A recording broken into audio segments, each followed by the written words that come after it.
Sahabat setia Gowor yang dikasihi Tuhan, Shalom. Hari ini adalah Sabtu 23 November 2024. Happy weekend untuk kita. Hari ini kita akan bersama-sama menimba inspirasi bagi kehidupan kita dari firman Tuhan yang akan kita renungkan.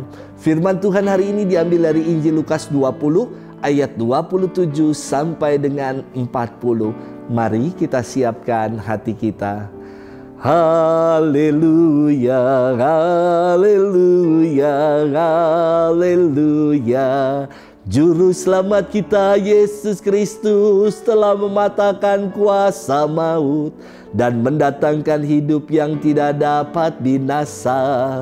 Haleluya, haleluya, haleluya. Tuhan bersamamu dan bersama rohmu. Inilah Injil suci menurut Lukas, dimuliakanlah Tuhan. Pada suatu ketika datanglah kepada Yesus beberapa orang Saduki yang tidak mengakui adanya kebangkitan. Mereka bertanya kepada Yesus, "Guru, Musa menulis untuk kita perintah ini. Jika seorang yang mempunyai saudara laki-laki mati meninggalkan istri tetapi tidak meninggalkan anak, maka saudaranya harus kawin dengan wanita itu dan membangkitkan keturunan bagi saudaranya. Ada 7 orang bersaudara. Yang pertama kawin dengan seorang wanita lalu mati tanpa meninggalkan anak. Lalu wanita itu dikawini oleh yang kedua dan oleh yang ketiga. Dan demikianlah berturut-turut oleh ke-7 saudara itu. Mereka semuanya mati tanpa meninggalkan anak. Akhirnya wanita itu pun mati. Bagaimana sekarang dengan wanita itu? Siapakah di antara orang-orang itu yang menjadi suaminya pada hari kebangkitan? Sebab ketujuhnya telah beristrikan dia."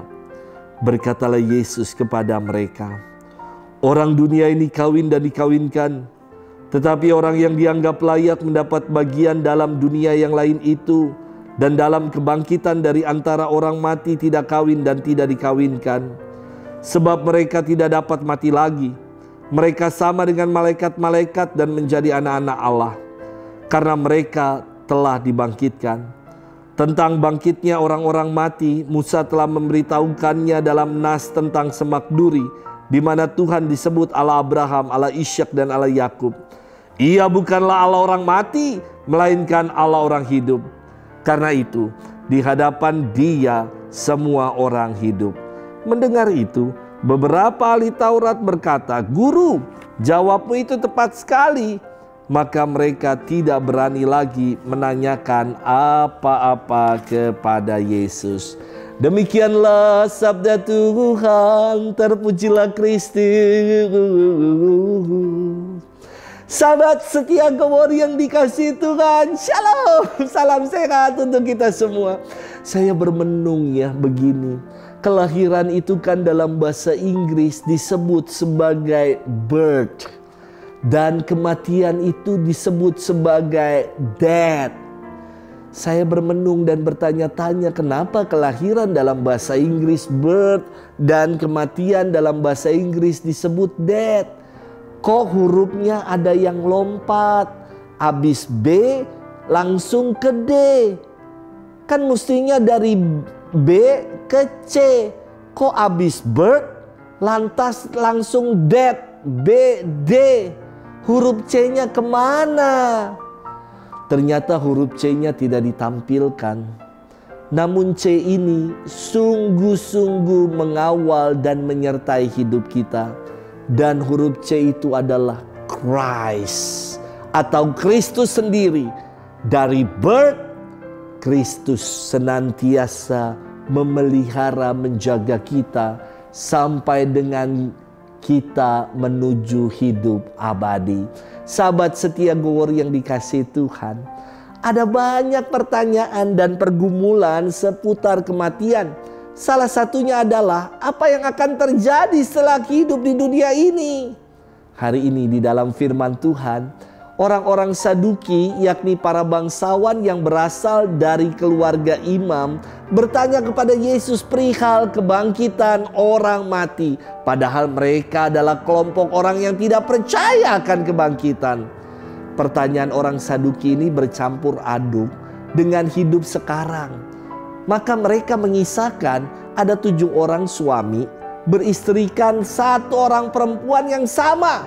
Dan mereka bertanya pada hari kebangkitan nanti, siapakah yang akan menjadi suami dari perempuan ini? Sebab 7 bersaudara ini beristrikan dia, pribadi yang sama, perempuan yang sama. Jawaban Yesus luar biasa. Yesus mengatakan, orang dunia ini kawin dan dikawinkan, tetapi orang yang layak mendapat bagian dalam dunia yang lain itu tidak kawin dan tidak dikawinkan.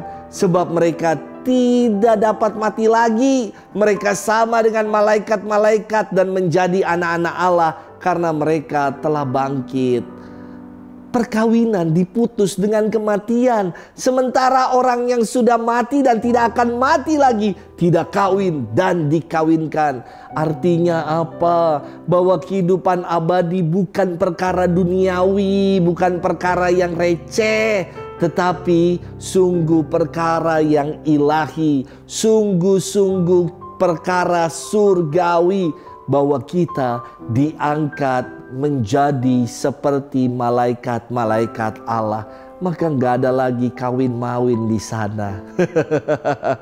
Sahabat setia Gowor yang dikasihi Tuhan, kematian dalam pandangan gereja Katolik adalah pengalaman iman. Bahwa hidup ini diubah, bukannya dilenyapkan. Kematian bukan game over, bukan selesai, tidak. Dikatakan suatu kediaman abadi tersedia bagi kita yang percaya kepada Kristus. Maka jelas dalam firman tadi disampaikan berulang-ulang, Allah adalah Allah orang hidup, bukan Allah orang mati. Karena di hadapan Allah semua orang hidup. Kita bersyukur, kita mengimani Allah yang hidup, maka kita pun akan selalu hidup bersama dengan Allah yang hidup. Selamat bermenung dan happy weekend untuk kita. Tuhan memberkati kita selalu dalam nama Bapa dan Putra dan Roh Kudus. Amin.